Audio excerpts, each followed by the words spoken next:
A paz do Senhor, queridos e amados irmãos, Pastor Carlos Pereira aqui. Estamos para mais uma aula da lição da Escola Bíblica Dominical, lição de número 8, uma igreja que enfrenta os seus problemas. Alô você está no canal EBD na Veia.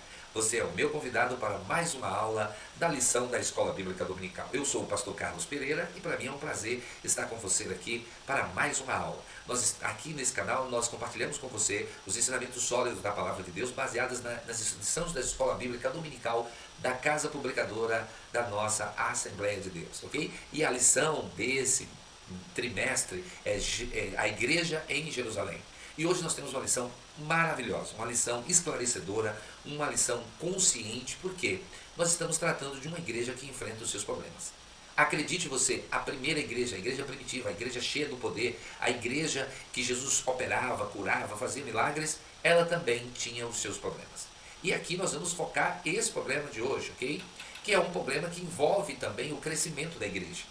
Mas isso também nos remota a uma realidade de que todo crescimento traz consigo também os seus problemas, né? Todo crescimento sempre traz desafios. Então, a lição de hoje, qual é a lição de hoje? Primeiro, conflitos fazem parte da vida da igreja. Onde há pessoas, há desafios. Isso é incontestável, porque os seres humanos são circunstanciais. A igreja em Jerusalém, ela estava crescendo, mas esse crescimento trouxe tensões culturais e sociais, né? O que fazer quando as viúvas helenistas são negligenciadas? Ignorar, acusar, dividir? Os apóstolos, guiados pelo Espírito Santo, mostraram que o caminho não é fugir dos problemas, mas enfrentá-los. Amém? Enfrentá-los de forma prática. Enfrentá-los porque os apóstolos eram cheios do Espírito Santo. A igreja continuou crescendo. Nessa lição nós vamos aprender como enfrentar os conflitos com sabedoria e discernimento. E eu convido você, alô você, vamos juntos aprender a palavra de Deus, tá bom? Então vamos para o texto da nossa lição, começando aí, né, meus amados irmãos, pelo nosso querido textual. Nosso textual diz: escolhei, pois, irmãos, dentre vós, 7 varões de boa reputação, cheios do Espírito Santo e de sabedoria, aos quais constituamos sobre este importante negócio. Atos capítulo de número 6, verso 3. Observe você que aqui já nós temos um cenário interessante. Veja, como era o cenário? Em que tempo aconteceu esse textuário? De que trata também a nossa lição? Veja, naqueles dias, nós estamos falando da igreja de Jerusalém. A igreja de Jerusalém. E é muito importante, a igreja em Jerusalém, melhor dizendo. E observe que naquele tempo a igreja estava crescendo, né? Naqueles dias, veja o texto. Multiplicando-se o número dos discípulos, era o cenário. O cenário era a multiplicação da igreja. A igreja estava crescendo, a igreja estava expandindo.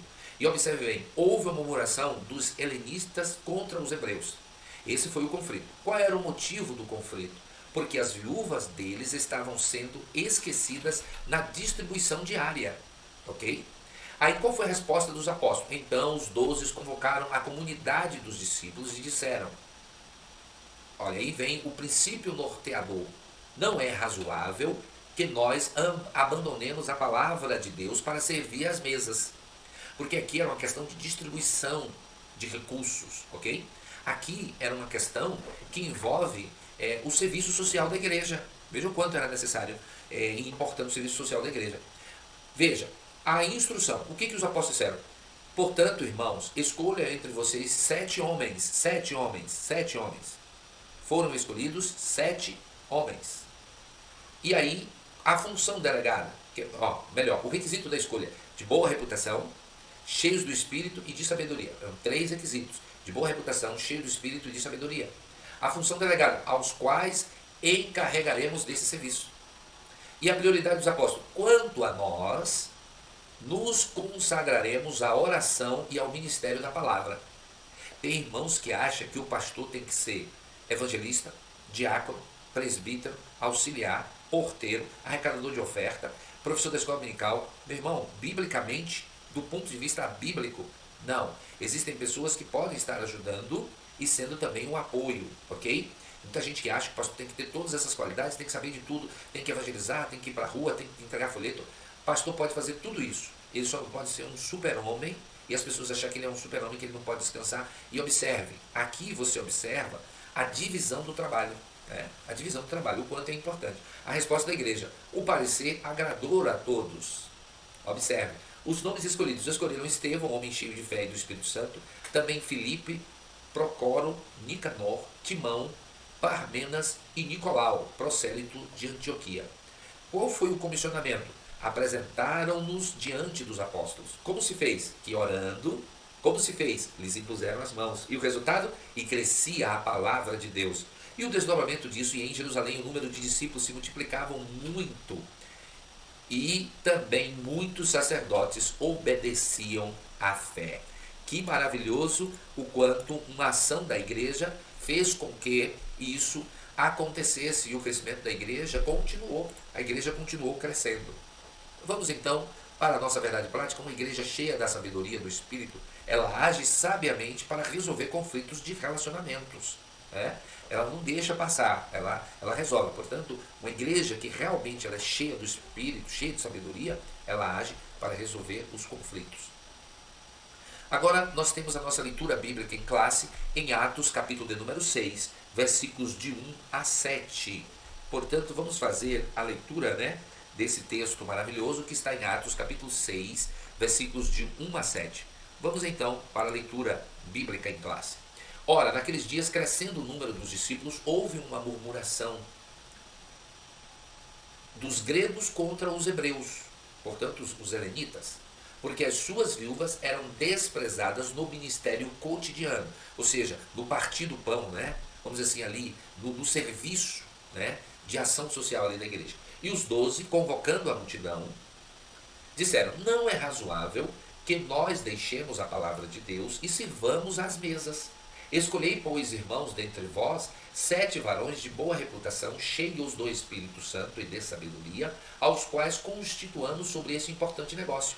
Mas nós perseveraremos na oração e no ministério da palavra. E este parecer contentou a toda a multidão, e elegeram Estevão, homem cheio de fé e do Espírito Santo, e Filipe, e Procoro, e Nicanor, e Timão, e Parmenas, e Nicolau, prosélito de Antioquia. E os apresentaram ante os apóstolos, e estes, orando, lhes impuseram as mãos. E crescia a palavra de Deus, e em Jerusalém se multiplicava muito o número dos discípulos, e grande parte dos sacerdotes obedeciam à fé. Glória a Deus, que texto maravilhoso, que texto poderoso, meus amados irmãos. Vamos então dar continuidade e prosseguir para a nossa introdução. Nesta lição, exploraremos a diaconia bíblica, o ministério essencial de serviço na igreja, que nos ensina sobre o serviço ao próximo. A Bíblia nos mostra que a igreja, mesmo em seus primórdios, enfrentava desafios, mas a busca por solução em Deus era fundamental. A criação do ministério dos diáconos não foi para estabelecer uma hierarquia, mas para organizar o serviço social na igreja, mostrando que todos os líderes são chamados a servir. O que realmente importa no reino de Deus é a disposição em servir, independentemente do cargo ou tarefa, pois o serviço é a essência do trabalho na igreja. Olha que coisa poderosa. A nossa lição ela está dividida em 3 tópicos. O primeiro tópico, identificação dos conflitos, né? Conflito de natureza cultural, o conflito de natureza social e qual é a prioridade. No segundo tópico, nós temos a delegação de tarefas, que é o ministério da oração e da palavra. Depois, não há conflito entre tarefas. E no terceiro tópico, diaconia. No terceiro e último tópico, nós temos só 2 subtópicos, e o terceiro tópico será seguindo os princípios cristãos, privilegiando o caráter e exercitando os dons. Agora vamos para os objetivos da nossa lição. Primeiro, analisar as naturezas cultural e social dos conflitos enfrentados pela igreja primitiva, e a gente vai voltar aqui para pegar melhor, e sua relevância para a igreja atual. E número 2, a importância da organização e da distribuição de funções dentro da igreja para equilibrar as responsabilidades, e aqui importantes espirituais e sociais. E em terceiro lugar, aplicar os princípios bíblicos de caráter, sabedoria e serviço na vida cristã e na atuação ministerial. A identificação dos conflitos. Esse é o nosso primeiro tópico. Vamos lá. Lucas cita um conflito entre os gregos e hebreus. A referência nesse texto aos gregos está relacionada aos judeus helenistas, isto é, que haviam emigrado para outros países e que, por conta disso, falavam somente a língua grega. Por outro lado, o termo hebreus era uma referência aos judeus de Jerusalém, que se comunicava principalmente em hebraico, que também podemos dizer em aramaico. Havia, portanto, uma barreira de natureza cultural por conta da língua. A unidade da igreja não pode ser ameaçada por conflitos de qualquer natureza. Jamais, jamais, e aqui é importante a gente destacar isso. Mas por que, pastor Carlos? Por simples, é muito simples. A gente precisa entender determinadas coisas. Conflitos culturais e sociais não podem dividir a igreja. E aqui, nesse primeiro tópico, nós precisamos destacar algumas coisas. Primeiro, cresce a igreja, crescem os problemas. Quando a igreja atravessa problemas sérios, esta fase, embora desafiadora, também abre inúmeras oportunidades para líderes e membros. As dificuldades podem servir como ocasião para avaliar a saúde do ministério, examinar as práticas em andamento e identificar mudanças necessárias. Bom, é como você estar observando de um ponto de vista que os desafios, os problemas, eles são oportunidades para a gente crescer. Em segundo lugar, a necessidade de se reajustar, sem perder a essência, para continuar crescendo. Às vezes é necessário reajustar. Nenhum ministério ou organização deve presumir que seu êxito continuará indefinidamente sem ajustes ou intervenções. Pelo contrário, é necessário avaliar regularmente a vida e o ministério para reconhecer e preservar o que é valioso, ao mesmo tempo em que se corrige rumos e implementam melhorias. Né? Tem que saber identificar o conflito, né? E trabalhar em cima dele para saná-los. Agora vamos para o tópico de número 2, né? Nosso segundo tópico, em que nós vamos estar tratando de um assunto, mais precisamente do conflito na natureza social. Vamos lá. Conflito na natureza social. Lucas explica que, em razão daquela diferença cultural, as suas viúvas eram desprezadas no ministério cotidiano. Aqui fica evidente a natureza social do problema. As viúvas de fala grega estavam sendo negligenciadas na distribuição diária. E essa questão precisava ser tratada, precisava ser cuidada. E o que os discípulos fizeram? Né? É preciso observarmos alguns detalhes. E aqui é importante a gente destacar. Dois fatores devem ser explicados: o problema e a realidade da igreja. Quanto ao problema levantado no texto bíblico, suas viúvas estavam sendo negligenciadas. Esse era o problema. Em Jerusalém, os cristãos de fala aramaica eram maioria, enquanto os de fala grega formavam apenas uma minoria. Embora a harmonia e a união fossem marcas da igreja, diferenças linguísticas e culturais geravam certa separação. Entre os helenistas, as viúvas eram as mais afetadas, sentindo-se esquecidas e privadas de ajuda. Aí o que elas fazem? Ora, elas começam a fazer o que todo ser humano faz: reclamar. O texto apenas constata que as viúvas dos judeus de fala grega sofriam negligências sem atribuir culpa direta aos apóstolos. Sobrecarregados por muitas responsabilidades, eles não tinham condições de atender adequadamente todas as necessidades. A situação lembra a de Moisés, que ao julgar sozinho o povo de Israel, recebeu o conselho de Jetro para nomear homens capazes que o auxiliassem. De modo semelhante, os apóstolos buscaram uma solução delegando a outro o cuidado dos necessitados. A realidade da igreja, e aqui nós temos um ponto, uma grande dica interessante aqui, organismo e organização. Alô você, a igreja é um organismo e é uma organização. Tem muita gente que acha que a igreja é só espiritual. Não, a igreja também tem a parte organizacional. E graças a Deus, desde o tempo da minha juventude, né, desde os 22 anos, eu trabalho diretamente na administração da igreja. Trabalhei na secretaria, trabalhei com jovens, trabalhei na escola dominical. Eu trabalhei arrecadando oferta também, quando estava iniciando. Eu fui auxiliar, eu fui diácono, eu fui presbítero, eu fui evangelista e, pela misericórdia de Deus, hoje eu sou pastor. Só que eu já trabalhei efetivamente na igreja, na parte administrativa, que meu serviço era a secretaria, em que a gente organizava toda a parte, né, de membresia, do ponto de vista de registro, de nascimento, de casamento, registro de mudanças, carta de mudança e coisas afins. Né? Então, a igreja ela é um organismo e é uma organização. A igreja local, como organismo vivo, ela nasce, cresce e se multiplica em outras igrejas, assim como uma célula fecundada que se desenvolve em um embrião. depois em feto e finalmente em um recém-nascido pronto para enfrentar a vida. Como organismo, cada membro é um discípulo que gera outros discípulos, contribuindo com sua parte para a edificação do corpo, pregando, ensinando, acompanhando, exortando, orando e corrigindo quando necessário. Nesse organismo, a comunhão e o relacionamento entre os membros exige mutualidade de sentimentos e atitudes. É nesse espírito que os membros devem amar uns aos outros, suportando-se mutualmente, levar as cargas uns dos outros, ajudar e edificar uns aos outros, pois todos fazem parte de um mesmo corpo e são membros entre si. Além disso, como organismo, a igreja é descrita nas Escrituras como a noiva de Cristo, a lavoura de Deus e o edifício santo composto por pedras vivas. Aleluia! Isso aqui é poderoso. Entretanto, muita gente só observa este lado, né, da igreja. Entretanto, a igreja também é uma organização. Perante a lei, precisa se constituir como pessoa jurídica, com estatutos, a igreja tem com sedes, diretoria e demais requisitos legais. Possui uma denominação, patrimônio, regimento interno e existência física. Aqui não cabe os desigrejados, né? Os desigrejados. Os desigrejados, eles são impressionantes. Eles são contra a igreja institucional, a igreja como organização.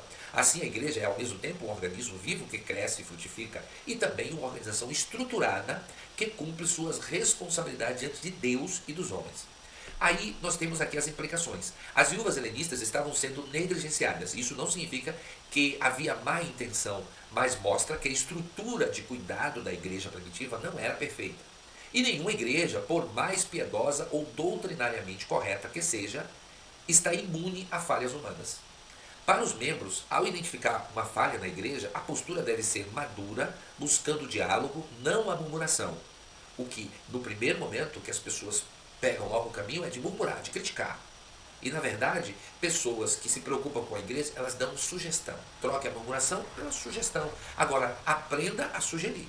Por quê? Porque tem pessoas que acham que quando ele dá uma sugestão, nós temos a obrigação, enquanto gestores e administradores, né, que fazemos parte da diretoria da igreja, de acatar todas as sugestões. Não, irmão, a gente tem que analisar os pontos. E aqui cabe uma palavra, e eu posso falar isso, porque eu já fui membro da igreja, assim, do ponto de vista só membro, e aí eu achava que as minhas ideias eram fantásticas, que iam melhorar a igreja, que a igreja... E quando eu entro para a diretoria, para a administração da igreja, eu percebo que não é assim. Por que não vamos fazer isso? Porque isso pode prejudicar o outro lado da igreja. Isso é um bem comum, porque às vezes quando a pessoa sugere, está olhando só o seu lado. E nós, que estamos na administração da igreja, nós olhamos o todo. Que aquela decisão pode prejudicar, pode estar beneficiando um determinado grupo, quando na verdade a gente precisa trabalhar na unidade da igreja. Tá? Para os líderes, negligência involuntária também precisa ser corrigida com seriedade. Ouvir os que se sentem esquecidos é parte do pastoreio. Esse é o detalhe. Uma igreja que cresce precisa revisar continuamente sua estrutura administrativa e ministerial. Boas intenções não são suficientes sem boa gestão. Boas intenções não são suficientes sem boa gestão. Alô você, pegue essa dica, pegue esse código, porque aqui nós temos dicas importantes e impressionantes sobre o estudo da palavra. Glória a Deus. Vamos então continuar, vamos avançar um pouco mais, né? Bom, nós tivemos aí a parte do conflito, né? O conflito social. E agora nós vamos pegar um pedacinho mais. Qual é a prioridade? É muito comum a ideia de que o cristão deve cuidar apenas da esfera espiritual e negligenciar a social. Negligenciar os mais necessitados é um dos pecados denunciados tanto no Antigo Testamento quanto no Novo Testamento. Não podemos ignorar a situação social dos menos favorecidos e pensar que desta forma estamos adorando a Deus em espírito e em verdade. Aqui, meus amados irmãos, cabe uma palavra, né? Aqui cabe uma palavra. Qual é a prioridade? Qual é a prioridade? Qual é a prioridade, né? Qual é a prioridade? Aqui nós temos o seguinte, a gente precisa destacar isso aqui. Há uma tentação constante no ministério de se envolver em todas as frentes, mas isto leva à exaustão e à negligência do essencial. A igreja precisa de líderes que saibam dizer não com sabedoria, para dizer sim ao que Deus os chamou a fazer. Aqui é uma dica, isso aqui é um código. Descubra o seu lugar na igreja e sirva com alegria. Não tente exercer o que Deus confiou a outro, mas também não desvalorize o serviço que Ele confiou a você. Diaconia da palavra e diaconia das mesas são complementares, não concorrentes. Por que isso aqui é importante? Porque tem muita pessoa, muita gente, muitos membros, que acham que deveria estar no lugar de posição. Irmão, Deus escolheu as pessoas para os seus respectivos lugares. Tem pessoas, tem membro que ele se acha o expert em administração, porque se ele estivesse, ia fazer, acontecer. Irmão, não é assim que funciona. Eu já estou há 28 anos aí trabalhando com a diretoria da igreja. Não é tão simples como você pensa. Quando a gente está fora da administração, a gente tem uma ideia de que tudo assim estralou, bateu o dedo. Não é assim não. As coisas não são assim. Administrar precisa se administrar com cuidado, precisa observar o efeito dessas decisões, né, entre o povo de Deus, para não estar prejudicando, tá bom? É muito importante que você fique no lugar onde Deus lhe chamou. Se Deus lhe chamou para ser diácono, seja diácono. Se Deus lhe chamou para ser presbítero, seja presbítero. Se Deus lhe chamou para ser auxiliar, seja auxiliar. Okay? Se Deus lhe chamou para exercer sua função como membro, seja eficiente naquilo que Deus lhe chamou. Tá? Agora vamos para a sinopse do nosso primeiro tópico. A igreja primitiva enfrentou desafios internos que exigiram sabedoria para manter a unidade. Segundo tópico, a delegação de tarefas, muito importante, que também em administração é chamado de divisão de trabalho. O ministério da oração e da palavra. Diante do conflito, os apóstolos perceberam que a parte da comunidade que estava sendo negligenciada precisava de cuidados. Contudo, eles também perceberam que não poderiam resolver um problema criando outro. Cuidar dos mais necessitados era uma missão urgente da igreja, mas os ministérios da oração e pregação da palavra também o eram. Atos capítulo 6, verso 4. Bom, aqui nesse tópico, a gente precisa fazer algumas observações que são de extrema importância para a compreensão, até porque é o cerne aqui do nosso estudo. Em Atos capítulo 6, quanto a nós, destaca o foco dos apóstolos. Consagraremos, traduz uma palavra grega que significa manter-se firme, insistir, criar hábito. A mesma postura aparece em Atos capítulo 1, verso 14. E Atos capítulo 2, verso 42. A igreja perseverava em oração e no ensino. A oração e palavra não eram eventos ocasionais, mas disciplinas regulares da agenda da igreja. A oração no contexto em apreço refere-se a manter comunhão constante com Deus, interceder pela igreja, buscar direção e poder espiritual. A palavra deve ser entendida como a responsabilidade de anunciar com fidelidade o evangelho, ensinar a doutrina e orientar o povo de Deus no caminho da verdade. Então, isso aqui é interessante, porque o ministério da palavra é exatamente esse aí que nós acabamos de citar. Agora vamos para o segundo tópico, não há conflito entre tarefas. Não podemos ler Atos 6 como se o ministério da oração e da pregação estivessem em oposição com o ministério do serviço social. Cuidar dos mais necessitados era uma missão urgente da igreja, mas os ministérios da oração e pregação da palavra também o eram. Não há essa contradição onde um é considerado mais espiritual e o outro menos espiritual. Tudo faz parte de uma única missão, a missão da igreja. E isso aqui é muito significativo. Assim, se a igreja ora e prega, mas não cuida dos necessitados, ela falha em sua missão. Da mesma forma, se a igreja se torna apenas um centro social, negligenciando a oração e a pregação, ela perde a sua essência e deixa de ser igreja de Cristo e por isso também falha em sua missão. Uma coisa não pode excluir a outra. Elas se complementam. E aqui é importante destacar alguma coisa, alguns detalhes. Em primeiro lugar, a igreja é indivisível. Em que sentido? Servir aos necessitados e proclamar a palavra são expressões diferentes da mesma obediência ao Senhor. Portanto, a igreja precisa servir aos necessitados e proclamar a palavra. São duas coisas. Em segundo lugar, Atos 6 confronta qualquer espiritualidade que despreza a administração. Às vezes há um desprezo implícito por tudo que soa como logística, organização ou gestão. E se exalta uma espiritualidade mística e desencaixada da realidade. No entanto, o problema descrito em Atos é prático, financeiro e humano. Então precisa ser resolvido nessa esfera. Tem muita gente que espiritualiza demais as coisas e quando na verdade é uma questão de administração. Há um tempo atrás se falava muito que um pastor ele não poderia ser espiritual e ao mesmo tempo um administrador.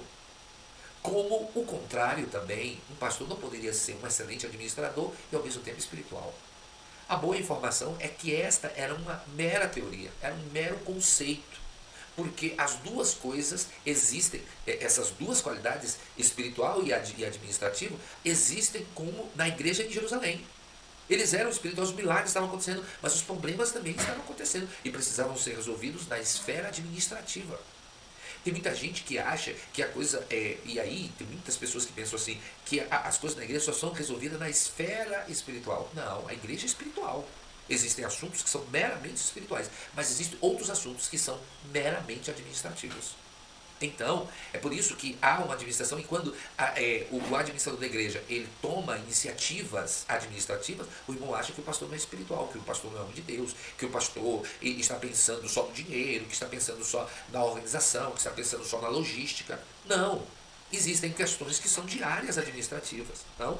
Isso aqui é uma questão muito interessante. Agora vamos para o nosso terceiro tópico, que é diaconia. Assunto maravilhoso, diaconia. Esse assunto, diaconia, meu irmão, é uma coisa poderosa. A diaconia. O parecer dos apóstolos foi que eles constituíssem pessoas habilitadas sobre o que eles denominaram de este importante negócio. A ação social é tão importante quanto a parte espiritual. É, portanto, uma referência ao serviço, ao que nós chamamos de diaconia, identificado no versículo 3 como servir às mesas.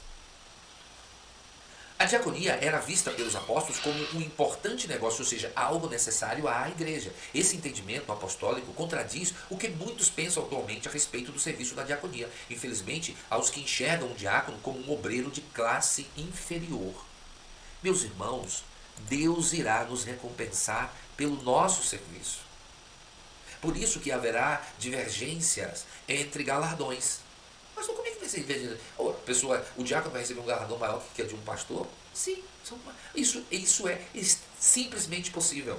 Por quê? Porque lá em Efésios fala sobre os tipos de obras. 6 tipos de obras. 3 vão passar pelo fogo e o fogo vai queimar. E 3 vão passar pelo fogo e o fogo não vai queimar. Aí eu pergunto, a obra que você está fazendo na casa de Deus é de pedras preciosas? É de prata e de ouro? Ou é de feno, de palha? Ou é algo que rapidamente só o cheiro do fogo vai queimar? Só você que vai determinar. Muito mais pela intenção, não pelo título. Uma coisa, irmãos, é o título, outra coisa é o serviço. Tem diácono que não serve para ser diácono. Tem presbítero também que não serve para ser presbítero. Tem pastor que não serve para ser pastor. Eu não tenho medo de dizer isso, porque nessa experiência de 40 anos servindo ao Senhor, eu já vi de tudo. Mas eu também vi pessoas que não estão preocupadas e não estão atreladas ao título, estão atreladas ao serviço, ao que nós chamamos de diaconia. Tá? Bom, vamos ao texto bíblico. Por isso, irmãos, escolham entre vocês 7 homens de boa reputação, cheios do Espírito e de sabedoria, para os encarregares desse importante negócio. O saudoso pastor Severino Pedro da Silva dizia que as igrejas se erguem sobre 7 colunas que, firmadas em Cristo, edificam uma comunidade. Essas colunas são os 5 dons ministeriais de Efésios, capítulo 4, versos 11 e 12, e as 2 funções eclesiásticas, presbítero e diácono. Todo crente, sem exceção, deve exercer a diaconia na igreja. Não devemos cair no erro de pensar que o serviço que sustenta o bom funcionamento da igreja é de dever exclusivo dos oficiais. Não. Ajustar o relógio que quebrou, acolher na portaria enquanto o escalado não chega, anotar o nome dos visitantes, zelar pela casa de culto e tantas outras tarefas pertencem ao povo de Deus como um todo. A igreja somos nós. Irmãos que veem pessoas depedrando o templo e não tomam a medida, a igreja é nossa. Isso aqui é uma questão administrativa. Há diferença entre diaconia e diácono. Diaconia é o serviço cristão que todos devem realizar. Como está a sua diaconia, meu irmão? O diaconato é o exercício de um ofício de liderança recomendado pela igreja. Em suma, todos devem diaconizar. E aqui, essa palavra aqui é diaconizar mesmo. É exercer a diaconia. Mas nem todos fazem parte do diaconato.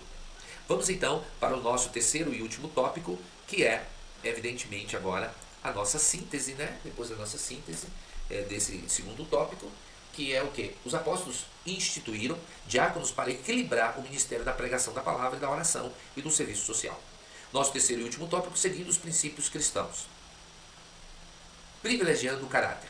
Nas exigências das qualificações exigidas para o exercício do diaconato, o caráter ganha ênfase. Escolhei, pois, irmãos, dentre vós 7 varões de boa reputação. cheios do Espírito Santo e de sabedoria, aos quais constituamos sobre este importante negócio. Aqueles que iriam cuidar das mesas deveriam ser pessoas de boa reputação. Se para aqueles que se dedicariam apenas em servir as mesas, isto é, os diáconos, era exigido boa reputação, então o que dizer dos pastores que cuidam de todo o rebanho? Meu Deus! Né? O que dizer? E aqui é interessante destacar, observe que o texto bíblico, ele coloca a boa reputação primeiro do que ser cheio do Espírito Santo. Pastor, isso tem diferença? Tem. A Bíblia não faz nada por acaso, meus amados irmãos. É preciso que nós observemos aqui o seguinte. Esse versículo que nós lemos, né, de boa reputação, cheio do Espírito Santo e de sabedoria, ele traz 5 características exigidas para aqueles que são designados ao ministério da igreja. Primeiro, os que lideram deveriam ser homens. As mulheres certamente têm um papel vital na igreja.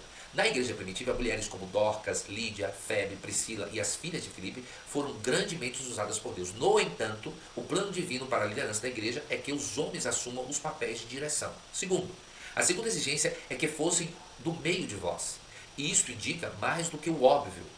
O fato de que líderes devem ser crentes significa que a igreja deve buscar desenvolver sua liderança. Dentro da própria comunidade, uma igreja comprometida em edificar e equipar os seus membros não precisará buscar líderes fora de seu próprio corpo. Terceiro, a exigência é que fossem homens de boa reputação, pessoas de integridade, irrepreensíveis, como exigido de presbítero e diácono, o que está em primeira carta do apóstolo Paulo, Timóteo, capítulo 3 e Tito 1. Servos de Deus devem ser exemplos de santidade para que o povo os siga, sendo qualificados espiritualmente, independente de sua posição social ou habilidades humanas. Uma boa reputação era essencial para esses 7, pois seriam responsáveis por administrar grandes somas de dinheiro para a compra e distribuição de alimentos. Meu Deus! Como é que a igreja de Jerusalém ia escolher 7 diáconos que não dizimavam? Me pergunto.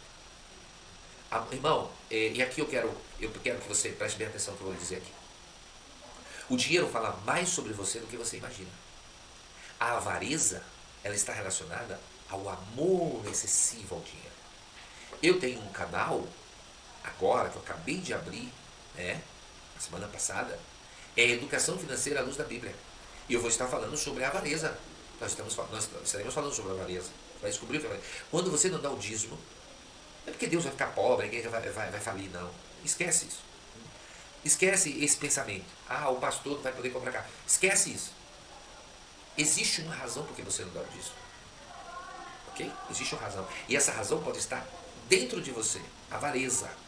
Porque meu dízimo é alto. Sim, que diferença faz? A Bíblia, ela é específica, é 10%, não importa se você ganhar muito ou ganhar pouco, vai ser 10%.